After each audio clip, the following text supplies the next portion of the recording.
Hello everybody, welcome back to another video. Today I want to do a bit of a look back on Season 1 of Overwatch 2. Season 2 will be kicking off tomorrow, so I figured I'd take some time today to take a look back at Season 1 and give you my kind of review on Season 1. This is going to be a way more casual, way more informal review than the one I did back in October for just Overwatch 2 in general. If you want my overall thoughts on the game, a lot of those thoughts that I had in that review are still largely the same. I'll talk a bit about some of the things that have changed since then, if there is anything that's changed, but generally speaking, my thoughts are largely the same. So if you want to check that out, link in the description, in the cards, you can check it out. But I figured I'd just get my kind of overall Season 1 thoughts now that Season 1 is over, and talk about what I thought about it. I think, generally speaking, I have more large negative complaints than I do large positive things to talk about, but I think overall the season was fine. I don't really think it was a terrible first season, but it definitely left me with a bit of disappointment, and definitely there's room where things could have improved quite a lot. But we did see some changes over time that I think are a big kind of step in the right direction. The biggest thing, of course, is the Battle Pass. Like, the thing that's going to differentiate Season 1 from every other season is its Battle Pass, the way the Battle Pass works, all that type of stuff. That's going to be the most unique thing for every season going forward. So just talking about the Battle Pass in general, I think $10 for the Battle Pass is a perfectly fine value. It's one of the things that I've never really complained about the Battle Pass being $10. Just the fact that you get the Mythic skin alone, I think makes the value $10. The fact that you get the Mythic skin and other skins and other unlockables makes $10 worth it. I think this particular Battle Pass didn't really stand out to me very much, and Season 1 in general didn't really stand out to me very much in the cosmetic department, because I didn't really love this season and the idea or the theme around it, the like cyberpunk theme. It's not really my thing, and I don't really vibe with it that much. I thought the best skin that was released during Season 1 was the Witch Kiriko skin, which wasn't even a part of the theme. And also the Junker Queen, the Executioner Junker Queen skin was also a really good skin. Once again, had nothing to do with the theme of the rest of the season. Now, Season 2, which we already know is going to be like a Greek gods Olympus theme, I love that theme. I think the Season 2 skins that we've seen so far look awesome. I love those, but I really just don't care all that much for the cyberpunk theme from this first season. So for me, $10 I think is a good value when you consider the types of unlockable content you're getting. You're getting mythical skin, you're getting some legendary skins, you're getting some epic skins. I don't remember exactly how many of each you get. I think it was 1 mythical, 2 legendary, 2 epic. I could be wrong, but I think that's the correct number. So that like is a good amount in terms of like the cosmetics you're getting. But I just didn't love this themes. I'm hoping that next season will be more positive, and so far a lot of things that I've seen so far make me think I will be a much bigger fan of those unlockable cosmetics next season.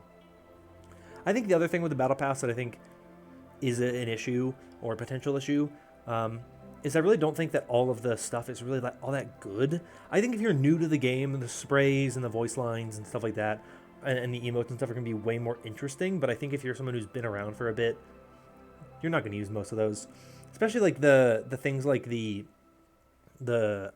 souvenirs. Like they're just lame emotes. Like they're not that interesting. Like, ooh, I'm gonna hold up a pineapple pizza. Like I only have those on heroes that I don't have emotes for. So it's literally only Sojourn Kiriko and Junker Queen. Ever the hero in the game I don't have the things for, because to me there's no reason to have them.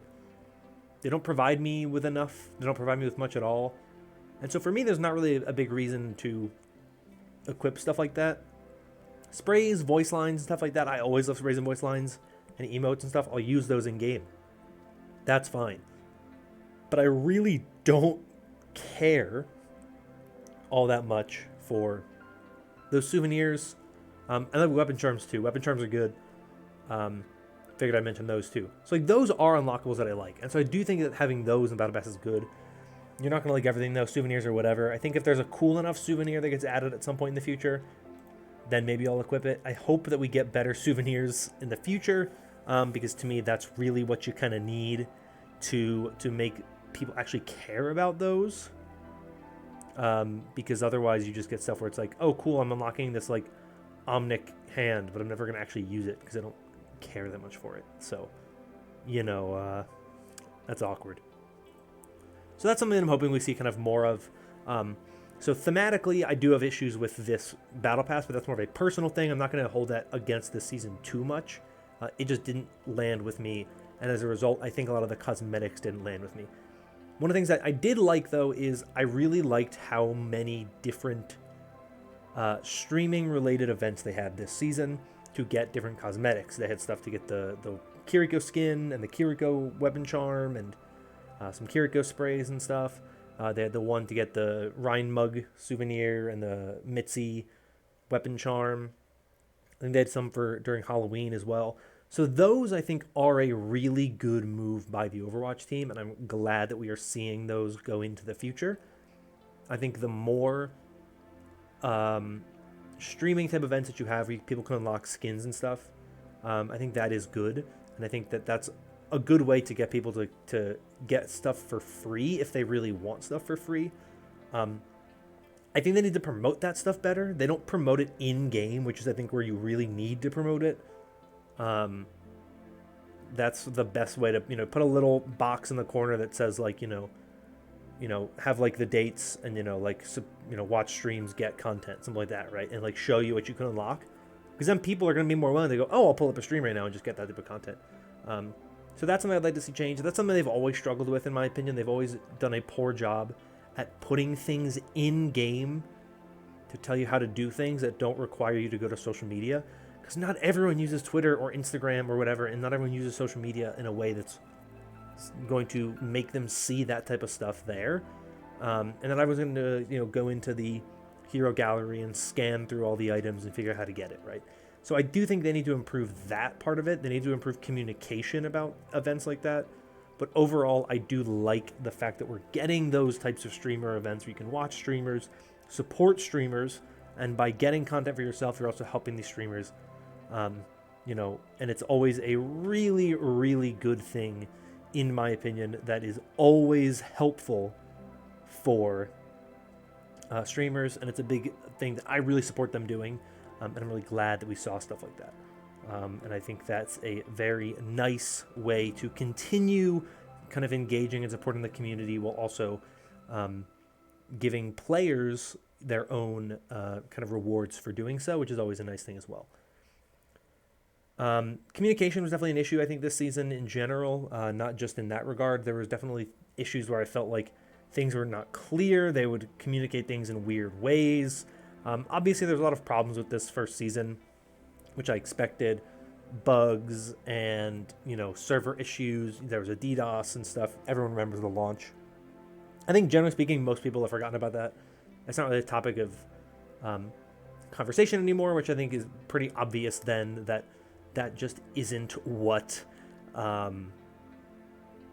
people really cared about anymore. Once they could get into the game, they stopped caring about the fact that they couldn't get into the game originally. Either they liked the game or they didn't, and that's what all the people started caring about at that point in time.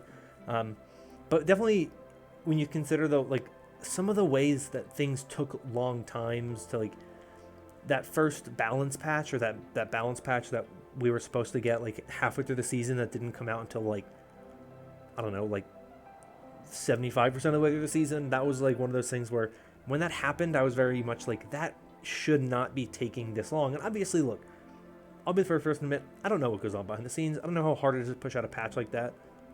The patch was already pushed out for the Overwatch League, and then it was like 2 weeks later before it hit the live servers, which is like a weird thing to have happen.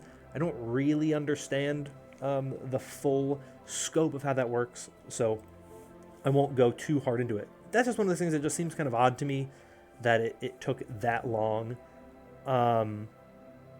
to hear about that and how long that kind of took. So, there's definitely issues, I think, with things in this first season that I hope we don't see going forward. That's my number one thing, right?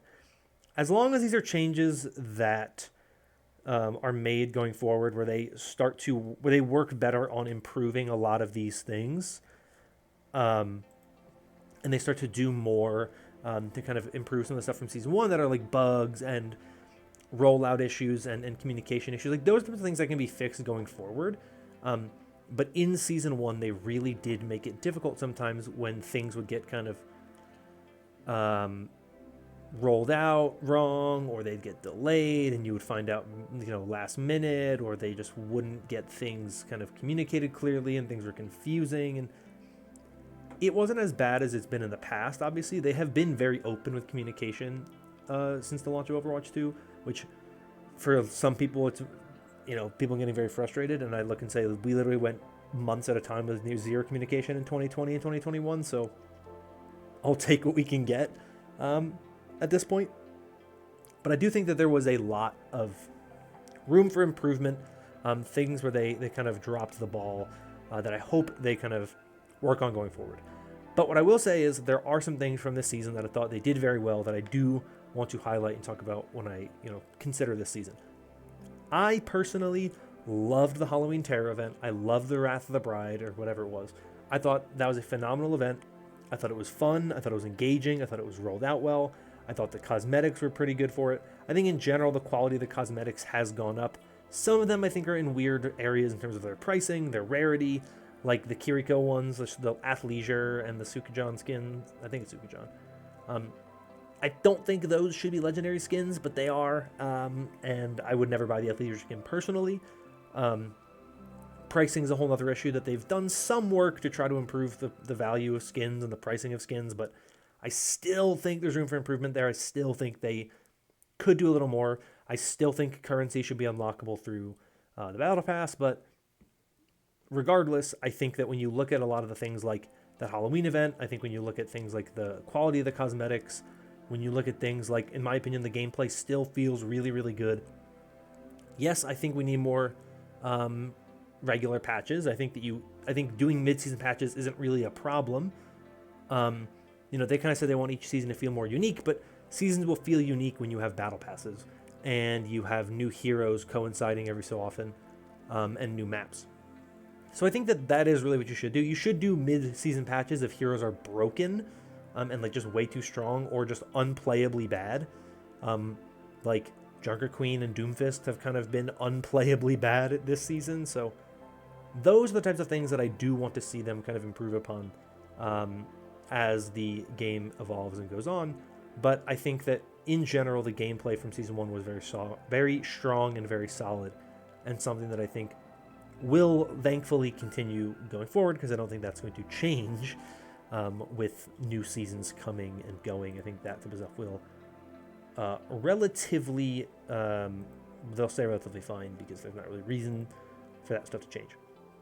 I do want to give one final kind of criticism before I end this video, which is talking about map pools, because in my review at the beginning of the game, in the beginning of Season 1, I said, I don't like map pools, but part of me thinks that a big reason they exist is some of the maps aren't fully ready to be adjusted yet.